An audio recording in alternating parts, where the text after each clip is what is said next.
Hello नमस्कार दोस्तों, Harshali academy channel में एक बार फिर आपका हार्दिक स्वागत है। हमारे आज के इस वीडियो में हम सुपरफास्ट स्पीड में रीजनिंग के 10 अति महत्वपूर्ण प्रीवियस ईयर क्वेश्चंस के बारे में डिस्कशन करेंगे। ये प्रश्न हमने जो एसएससी सीजीएल की 2022 में एग्जाम हुई थी उसमें से चुने हुए हैं। हम इस वीडियो में बेसिक कॉन्सेप्ट्स और शॉर्ट ट्रिक को फास्ट स्पीड में डिस्कस करेंगे ताकि आपको एक रियल एग्जाम लाइक एटमॉस्फेयर मिले और आप आने वाली परीक्षा में अच्छे से स्कोर कर पाएं। तो आइए दोस्तों शुरू करते हैं। आज का हमारा जो पहला प्रश्न है वो हमें अल्फाबेट सीरीज से संबंधित दिया हुआ है। इसमें प्रश्नवाचक चिन्ह के स्थान पे आने वाला लेटर क्लस्टर हमको ज्ञात करना है। जब भी अल्फाबेट सीरीज से संबंधित प्रश्न आता है तो हमें प्लेस वैल्यू के कॉन्सेप्ट की जरूरत पड़ती है। हम उसमें क्या करते हैं, हम जानते हैं ABC से लेके XYZ तक टोटल 26 लेटर होते हैं। हम फर्स्ट सीरीज की प्लेस वैल्यू कैसे देते हैं, चूंकि ए पहले स्थान पे आता है इसलिए ए को 1 नंबर दे देते हैं, या ए की प्लेस वैल्यू 1 होती है, बी की प्लेस वैल्यू 2 होती है, सी की प्लेस वैल्यू 3 होती है। यही क्रम आगे जारी रहता है। सेकंड सीरीज की प्लेस वैल्यू की जरूरत हमको कब पड़ती है, जब जब देखिए यहाँ पे Z के बाद हम फिर से ABC लिखना जारी रखते हैं। तो चूंकि Z 26 पे खत्म होगा तो फिर इस केस में A कितने पे हो जाएगा, 27 पे हो जाएगा। तो A हो जाता है 27 पे, B हो जाता है 28 पे, C हो जाता है 29 पे। और कभी कभी हमको अपोजिट पेयर के कॉन्सेप्ट की जरूरत पड़ती है। हमको जब दो लेटर दिए हुए हैं और उनकी प्लेस वैल्यू का जो सम है अगर वो 27 हो तो हम उनको एक दूसरे के अपोजिट पेयर बोलते हैं। जैसे कि देखिए A और Z, A होता है 1 पे, Z होता है हमारा 26 पे, दोनों को जोड़ने पे मिलता है 27। इसके अलावा हमको कभी कभी वॉवेल और कॉन्सोनेंट के कॉन्सेप्ट की भी जरूरत पड़ती है। हम जानते हैं 5 वॉवेल होते हैं। कौन कौन से होते हैं, A E I O U। तो हमको इनकी भी जरूरत पड़ जाती है। ये जो चार कॉन्सेप्ट है मुख्यतः इनसे हमें हमारे अल्फाबेट सीरीज के अधिकांश प्रश्नों के उत्तर मिल जाते हैं। अब देखिए यहाँ पे कौन सा लॉजिक लगा हुआ है, हम वो ढूंढते हैं। हमारा प्रयास रहेगा कि हम 10 से 12 मिनट में इस वीडियो को समाप्त करते हैं। आप अंत तक बने रहिएगा, चैनल को सब्सक्राइब कीजिएगा, वीडियो को लाइक कीजिएगा। ये देखिए यहाँ पे क्या दिया हुआ है, U दिया हुआ है, U की प्लेस वैल्यू होती है 21। उसके बाद दिया हुआ है V की प्लेस वैल्यू क्या होती है 22। उसी को आगे देखते हैं, O होता है हमारा 15 पे, Y होता है हमारा 25 पे। और आगे चलते हैं, I हो जाता है हमारा 9 पे, B हो जाता है हमारा 2 पे। इसी को आगे बढ़ाते हैं, E होता है 5 पे, तो दोनों जगह 5 हो जाएगा। आप कोई पैटर्न ढूंढने की कोशिश करते हैं। 21 से 15 पे आए मतलब -6 हुआ, 15 से 9 पे आए -6 हुआ, 9 से 5 पे आए तो -4 हुआ। मतलब ये पैटर्न पूरी तरह तो यहाँ पे फॉलो नहीं हो रहा है। 22 से 25 पे आए मतलब ये कितना हो जाता है, 22 से 25 पे आए मतलब ये +3 हो गया। 25 से लेके 2, 2 मतलब ये बी की सेकंड सीरीज की प्लेस वैल्यू देखेंगे तो वो क्या होता है 28। तो मतलब कितना हुआ, 25 से 28 मतलब +3। 2 से लेके 5 पे आए मतलब +3, तो ये +3 हो रहा है यहाँ पे। तो अब 5 में अगर हम 3 जोड़ देंगे तो हमको क्या मिलेगा, 8 मिलेगा। और 8 किसकी प्लेस वैल्यू होती है, H। मतलब हमारा जो उत्तर होगा H से अंत अंत में H आएगा। तो ऑप्शन नंबर 3 रूल आउट हुआ, ऑप्शन नंबर 1 रूल आउट हुआ। अब पहले वाले को देख लेते हैं, चूंकि हमको यहाँ पे कुछ नहीं मिल रहा है। और गौर से देखें तो यहाँ पे देखिए क्या लिखा हुआ है, U लिखा हुआ है, O लिखा हुआ है, I लिखा हुआ है, E लिखा हुआ है। तो ये सब क्या है, ये वॉवेल है। देखिए UOIE जो भी हमने लिखा था, अब क्या बच रहा है, सिर्फ A बच रहा है। तो वॉवेल्स रिवर्स ऑर्डर में लिखे हुए हैं, AEIOU। तो यहाँ पे क्या आ जाएगा, A आ जाएगा, AH। ऑप्शन नंबर 2 हमारा सही उत्तर होगा। हम चलते हैं हमारे अगले प्रश्न की ओर। अब देखिए यहाँ पे नंबर सेट से संबंधित प्रश्न है। जब भी ऐसे प्रश्न आते हैं तो हम बड़ी संख्या को छोटी जो दो संख्या है उनसे बनाने की कोशिश करते हैं। 55 दिया हुआ है, उसके बाद दिया हुआ है 11, फिर दिया हुआ है 25। अब यहाँ पे देखने पे ही समझ में आ रहा है कि 55 और 11 मतलब क्या हो जाएगा, अगर पहली संख्या A है और दूसरी संख्या B है और तीसरी संख्या C है तो हमने क्या किया कि A में B का भाग दिया तो हमको क्या मिलता है, 55 में अगर हमने 11 का भाग दिया तो हमको क्या मिलता है, 5 मिलता है। और उस 5 का वर्ग कर दिया तो हमको C मिलता है। मतलब A बटे B किया, उसका पूरे का वर्ग किया तो C मिला। अब इसी तरह देखिए यहाँ पे 64 और 16। अब इसका 64 में 16 का भाग देते हैं तो 4 मिलता है, और 4 का वर्ग करने पे हमको 16 मिलता है। अब यही लॉजिक हम देखते हैं किस वाले ऑप्शन में मिलेगा, 33 और 11। 33 में 11 का भाग दिया तो 3 मिलता है, और 3 का वर्ग करने पे हमको मिलता है, 3 का वर्ग करने पे मिलता है 9। तो ऑप्शन नंबर 1 हमारा सही उत्तर हो जाएगा। हम चलते हैं हमारे अगले प्रश्न की ओर। जब तक आप वीडियो को लाइक कीजिए, चैनल को सब्सक्राइब कीजिए।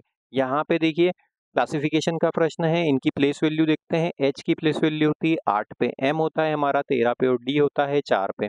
इसी प्रकार A होता है 11 पे, O होता है 15 पे, और E होता है हमारा 5 पे। अब देखते हैं यहाँ पे क्या लॉजिक लगा हुआ है। 8 से लेके 11 पे आए मतलब कितना हुआ, ये +3 हो गया। 13 से लेके 15 पे आए मतलब कितना हो गया, ये +2 हो गया। और 4 से लेके 5 पे आए मतलब ये कितना हुआ, +1 हुआ।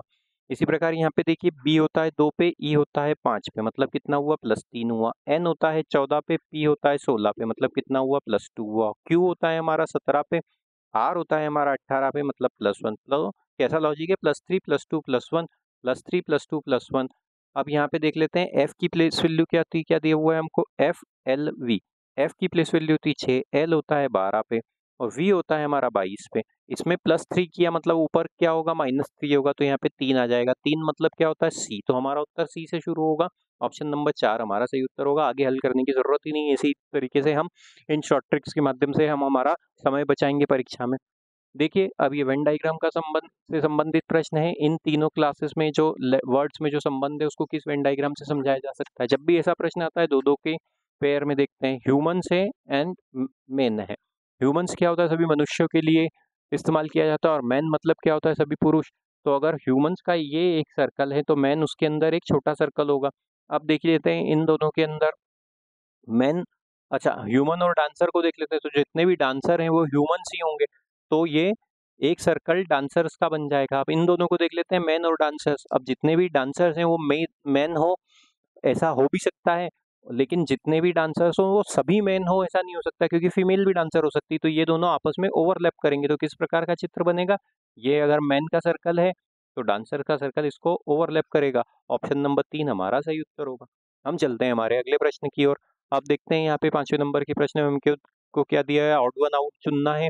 फिर से अल्फाबेट सीरीज का प्रश्न है, हम इनकी प्लेस वैल्यू लिख लेते हैं। बी होता है 2 पे, एफ होता है हमारा 6 पे, जे होता है 10 पे, एन होता है 14 पे। कैसे आगे बढ़े, 2 से 6 पे आए +4 हुआ, 6 से 10 पे आए +4 हुआ, और 10 से 14 पे भी +4, तो यहाँ पे +4 हो रहा है। डी होता है 4 पे, एच होता है 8 पे, एल होता है 12 पे, और पी होता है 16 पे। देखने पे ही समझ में आ रहा है, 4 से 8 +4, 8 से 12 +4, 12 से 16 +4। एच होता है हमारा 8 पे, जे होता है हमारा 10 पे, के होता है हमारा 11 पे, और पी होता है 16 पे। यहाँ पे देखिए 8 से 10 पे आए +2 हुआ, 10 से 11 पे आए +1 हुआ, और 11 से 16 पे आए +5 हुआ। तो इसमें सिमेट्री नहीं मिल रही, ये हमारा सही उत्तर होना चाहिए। चौथे वाले को भी हल करके देख लेते हैं। जे होता है 10 पे, एन होता है 14 पे, आर होता है 18 पे, और वी होता है 22 पे। यहाँ पे विचार का अंतर है। ऑप्शन नंबर 3 बाकियों से भिन्न है। ऑप्शन नंबर 3 हमारा सही उत्तर होगा। हम चलते हैं हमारे अगले प्रश्न की ओर। अब देखते हैं यहाँ पे नंबर दिए हुए हैं हमको। जब भी नंबर से संबंधित ऐसे प्रश्न आते हैं तो हमें संख्याओं के बीच का अंतर देखना होता है। अगर संख्याएं एकदम से काफी ज्यादा बड़े अंतर से बड़ी हो रही है तो हमें हमारा उत्तर गुणा या भाग से या फिर स्क्वायर या क्यूब की ट्रिक से मिलेगा। इसी के विपरीत अगर संख्याएं छोटे अंतर से बड़ी हो रही है तो हमें प्लस या माइनस से हमारा उत्तर मिलेगा। 5 दिया हुआ है और 45 दिया हुआ है। अब 5 से 45 हम कैसे ला सकते हैं, 5 में अगर हम सिंपल 9 का गुणा कर दे तो हमको 45 मिलेगा, लेकिन यही लॉजिक यहाँ पे भी लगना था। 3 में 9 का गुणा करते तो यहाँ पे 27 होना चाहिए था, लेकिन यहाँ पे तो 3 है। अच्छा, अब इस 5 में 9 का गुणा किया, ये बात तो तय है। अब ये 9 क्या हो सकता है दोस्तों, 9 को हम अगर ऐसे देखें तो ये क्या है, 3 का वर्ग है। अब ये 3 कैसे मिला, 5 में से अगर हमने 2 घटा दिया, मतलब 5 माइनस 2 कर दिया, उसका पूरे का वर्ग कर दिया और उसमें वापस 5 का गुणा कर दिया।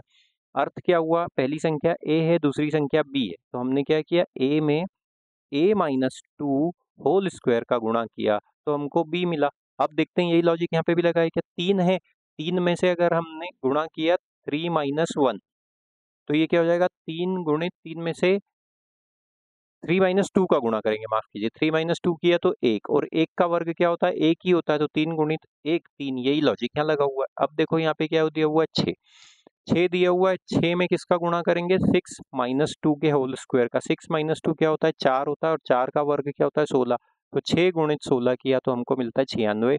ऑप्शन नंबर 4 हमारा सही उत्तर होगा। हम चलते हैं हमारे अगले प्रश्न की ओर। नंबर सीरीज से संबंधित प्रश्न है। संख्याओं के भी अभी हमने डिस्कस किया था, संख्याओं के बीच में अगर अंतर छोटा हो तो हम प्लस या माइनस से ही हमारा उत्तर हम निकाल लेते हैं। देखो 8 दिया है, 15 दिया, 26 दिया, 56 दिया, 75 दिया, संख्याओं के बीच का अंतर कम है। 8 से लेके 15 पे आए मतलब कितना हुआ, ये +7 हुआ। 15 से लेके 26 पे आए मतलब ये कितना हुआ, ये +11 हुआ। 26 से लेके 56 से लेके 75 पे आए मतलब ये कितना हुआ, ये 19 हुआ। अब देखो 7 के बाद 11 आया, 7 के बाद 9 नहीं आएगा। 9 आता तो ये ऑड सीरीज होती, मतलब विषम संख्या का अंतर होता, लेकिन 7 के बाद 11 ये प्राइम नंबर्स है। प्राइम नंबर या अभाज्य संख्याओं का है, वो कैसी सीरीज होती है, देखिए 2 होता है, 3 होता है, 5 होता है, 7 होता है, फिर 11 होता है, 13 होता है, फिर 19 होता है। 19 पे अंत हो रही है। तो अभाज्य संख्याएं क्या होती है? जिसको सिर्फ स्वयं से विभाजित होती हो या एक से विभाजित होती हो, उनके और कोई गुणनखंड ना हो। अब देखो यहाँ पे क्या दिया हुआ है, 7 है, 11 है। अब अगली प्राइम नंबर कौन सी होगी? वो होगी 13। तो प्लस 13 कर दें तो यहाँ पे क्या आना चाहिए? 39 आना चाहिए। और 39 के बाद अगला जो प्राइम नंबर होता है वो होता है 17। तो 39 में देखो 17 जोड़ा तो हमको 56 मिला, मतलब हमारे लॉजिक का पुष्टिकरण हमको मिल गया, वैलिडेशन मिल गया। प्रश्नवाचक चिन्ह पे 39 आएगा, ऑप्शन नंबर 1 सही उत्तर होगा। हम बढ़ते हैं हमारे अगले प्रश्न की ओर। अब संख्याएं देखिए, जब भी इतनी बड़ी बड़ी संख्याएं दी हो और पहली संख्या भी 4 अंकों की हो, दूसरी संख्या भी 4 अंकों की हो, तो हमें बिना दिमाग लगाए या तो इनके अंकों को जोड़ देना चाहिए या फिर एक संख्या को दूसरी संख्या में से घटा देना चाहिए। तो अभी आसान क्या है? घटाना आसान है, तो हम देख लेते हैं, या पहले जोड़ के देख लेते हैं। साथ में एक जोड़ा 8, 8 और 8 16, 16 और 3 19। यहाँ पे क्या दिया हुआ है? 8 और 3 11, 11 और 5 16। यहाँ पे से तो कोई लॉजिक नहीं मिला। इनको घटा के देखते हैं, 3850।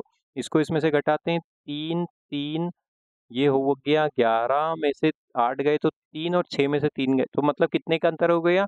3333 का अंतर हो गया। यहाँ पे देख लेते हैं, यहाँ पे 12 में से 9 गए तो बचे 3, 6 में से 3 गए तो बचे 3, 9 में से 6 गए तो बचे 3 और 8 में से 5 गए तो 3, तो मतलब 3333 का अंतर है।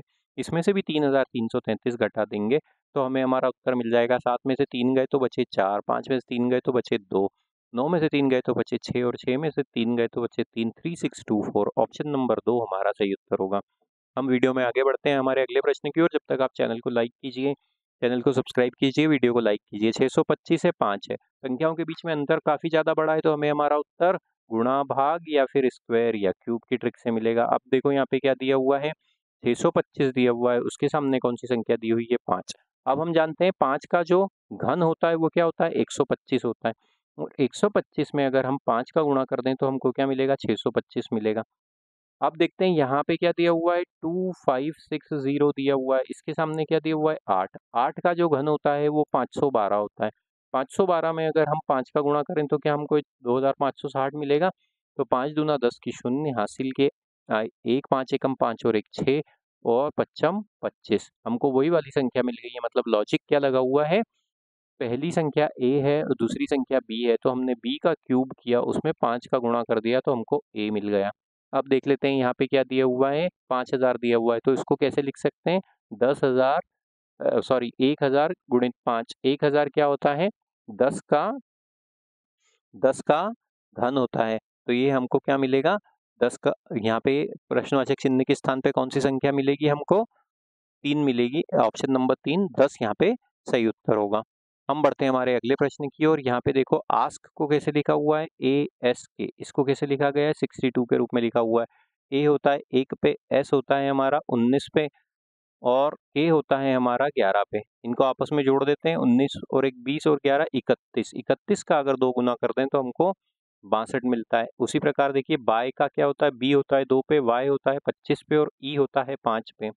तो 25 और 2 27, 27 और 5 32, 32 का 2 गुना करने पे 64 जो इसका उत्तर मिला। अब क्राई को कैसे लिखेंगे? CRY, सी होता है 3 पे, आर होता है 18 पे और वाई होता है 25 पे। आपस में जोड़ देते हैं तो ये हो जाता है हमारे पास 18 और 3 21, 21 और 25 होता है 46, 46 का 2 गुना होता है 92। ऑप्शन नंबर 4 हमारा सही उत्तर होगा। उम्मीद करते हैं दोस्तों वीडियो आपको पसंद आया होगा। इस प्रकार के वीडियो पाने के लिए निरंतर हमारे चैनल के साथ बने रहिए। चैनल को सब्सक्राइब कीजिए, वीडियो को लाइक कीजिए। हम मिलते हैं अगले वीडियो में। Thank you.